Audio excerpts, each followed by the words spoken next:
Story time. Kali ini gue akan membagikan tips untuk belajar bahasa Korea dari nonton drama Korea. Bisa gak sih? Ya bisa aja sih. BTW ini jadi kayak ini gak sih? Kayak drama-drama Joseon gitu ya kan? Chona. Mohon maaf. Moga-moga aja ini bisa membantu kalian untuk belajar bahasa Korea dengan fun learning seperti yang gue lakukan selama bertahun-tahun terakhir ini.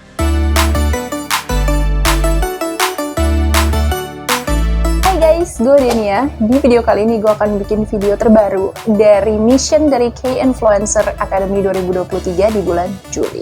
Gue pertama kali nonton drakor itu lama banget ya, waktu itu tahun 2005 gitu. Pokoknya waktu itu mulainya itu dari drama Sassy Girl Chunhyang ya. Waktu itu gue suka banget sama Mong Ryong. Jadi kalau misalnya first love kalian itu Lee Min Ho, first love gue itu Mong Ryong. Gue tuh waktu itu awalnya cuma suka nonton aja ya, karena kan gue suka nonton basically kan, semua film tuh gue tonton gitu. Nah dari situ gue pun mulai tertarik dengan bahasanya juga. Sayangnya gue nggak tahu apakah kalian juga sama, cuman waktu itu kan untuk biaya les bahasa Korea itu kind of expensive ya, agak mahal gitu. Akhirnya gue pun mulai belajar mandiri dengan cara-cara berikut ini ya. Yang pertama, kalian harus belajar Hangul.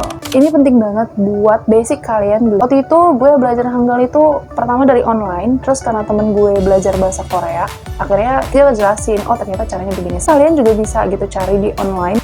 Apalagi sekarang di YouTube juga banyak kan, bagaimana caranya mempelajari Hangul. Kalau misalnya kalian udah tahu Hangul, kalian hafal Hangul, kalian mulai belajar nulis pakai Hangul gitu ya. Kata yang kalian udah tahu aja tuh, gomawo, annyeonghaseyo, atau nama-nama biasa kalian, tulislah semua itu pakai Hangul ya. Dulu gue kalau coret-coret itu seringnya nulis kayak Lee Dong-hae, Choi Si-won, Kim Ryo-wook, Cho Kyu-hyun, itu semua gue list tuh nulisnya pakai Hangul. Itu dari yang nulis Hangul kaku banget sampai sekarang udah kayak orang udah keseringan nulis Hangul gitu. Itu yang pertama. Kenapa tadi gue bilang harus banget belajar Hangul? Karena bagaimanapun juga pengucapan bahasa Korea itu sangat-sangat relate sama penulisan Hangulnya gitu ya.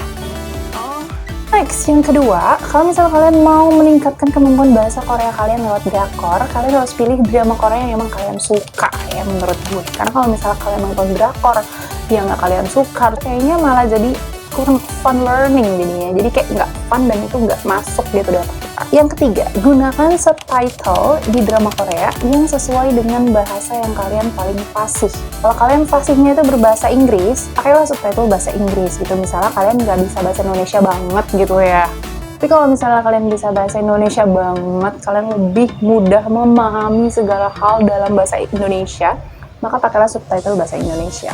Kalian kan lagi belajar bahasa baru, jadi otak kalian nggak perlu dua kali nih kerjanya. Karena sepengalaman gue dulu waktu masih susah nonton drakor, nggak semudah sekarang ya. Karena tengah malam itu yang adanya subtitle bahasa Inggris dulu nih yang bajakan, jadi gue tonton lah karena saking penasarannya gue. Cuman pada akhirnya gue lebih sibuk untuk menerjemahkan kata-kata baru dalam bahasa Inggris yang mungkin belum gue pahami waktu itu daripada mendapatkan kosakata baru dalam bahasa Korea. Yang keempat, ulangi ucapan dari karakter dalam drama. Ini adalah part yang paling gue suka. Mau itu gue nonton drakor, mau itu gue nonton film barat ya kan yang berbahasa Inggris. Misalnya kalian mendengar ungkapan-ungkapan baru di drakor itu, kalian coba tirukan dan ucapkan intonasinya bagaimana, aksennya bagaimana, cara mengucapkan kata-kata yang diucapkan oleh si karakter itu gitu. Kayaknya itu mungkin salah satu metode belajar ya, bukan cuma dari mendengar tapi juga dengan mengucapkan kata-kata itu lagi. Jadi kita jadi lebih terbiasa dengan kosakata dalam bahasa Korea. Yang tentu aja karena kalian nontonnya pakai subtitle, jadi kalian juga tahu artinya kan pasti. Yang kelima, kalian catatlah itu kata-kata dan kosakata baru yang kalian dapat. Kalau gue sih nggak sengaja mencatat dengan buku ya, kayak secara niat banget gitu gue bikin buku ungkapan bahasa Korea, enggak. Ya, tapi lebih ke misalnya yang karena tadi udah belajar Hangul kan, jadi misalnya gue mendengar kata baru, gomawoyo gitu, gomawoyo, annyeonghaseyo, gomawoyo, boya, michinoma gitu. Tips yang keenam, gue menyarankan kalian untuk kalau misalnya ada les-les bahasa Korea online untuk ngajarin kalian tata bahasa atau grammar atau penyusunan kalimat dalam bahasa Korea. Itu bagus banget, gue saranin untuk kalian coba ikutin sih.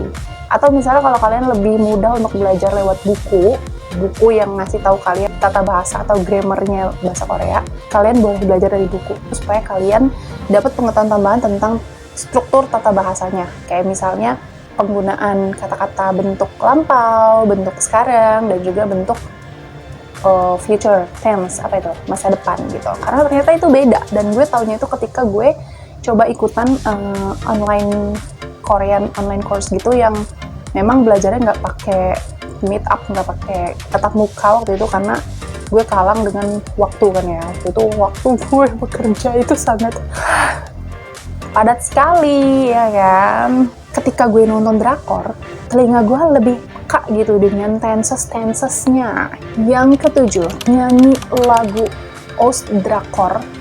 Karena OST drakor itu biasanya slow but sure gitu ya. Maksudnya lambat gitu temponya. Atau ya udah, kalau kalian sukanya lagu K-pop pun silahkan gitu. Tapi bacanya nggak boleh pakai romanisasi. Baca liriknya nggak boleh pakai romanisasi, tapi pakai Hangul. Yes, kalian kan udah belajar tuh Hangul duluan, tapi gue yakin banget kalian gak bisa baca Hangul dengan cepat. Tapi kalau misalnya kalian latihan dengan nyanyi karaokean tapi pakai Hangul, itu kalian bakal lebih cepat membaca si Hangul ini. Jadi ketika kalian nonton drakor, terus ada kertas nih kan, belum ada terjemahannya, kalian udah ngerti duluan. Biasanya sih sekarang udah terjemahan sih ya. Ya terlalu memudahkan. Saya dulu waktu nonton bacakan gak gitu soalnya. Sekarang juga mantap. Semuanya legal. Next, yang ke-8, dengan mencoba mempraktekkan dengan teman, ya. Ini agak sulit buat gue, karena teman-teman gue rata-rata tidak belajar bahasa Korea. Gue yakin banget, kalau misalnya kalian lebih banyak practice, itu akan meningkatkan kemampuan kalian berbicara dalam bahasa Korea, gitu. Karena kalau kalian nonton drakor, dengerin lagu drakor, pasti yang kelatih tuh telinganya. Listening kalian tuh pasti bagus banget. Dan yang terakhir, saran dari Denia dan juga pasti dari semua orang yang ngajarin cara belajar bahasa adalah konsistensi. Kalau misalnya kalian, sebenarnya semua hal juga ya harus konsisten. Kalau misalnya kalian emang pengen banget belajar dan sampai fasih bahasa Korea, maka belajarlah terus. Karena dengan konsisten, kalian pasti, kemampuan kalian pasti akan terus meningkat gitu. Tapi kalau misalnya kalian stuck, ya emang kalian stuck aja ya. Karena temen-temen gue nggak ada buat latihan bahasa Korea, jadinya ya saya begini-begini aja. Listeningnya aja makin mantap gitu kan, sampai masuk di titik dimana kalian nggak ngeh kalau kalian belum nyalain subtitle. Kalau misalnya kalian pergi nih nonton fan meeting, belum diterjemahin, kalian nggak ngerti. Itu seru banget nggak sih rasanya tuh, kayak orang-orang diem, lu ketawa nih barengan sama aktornya nih kan.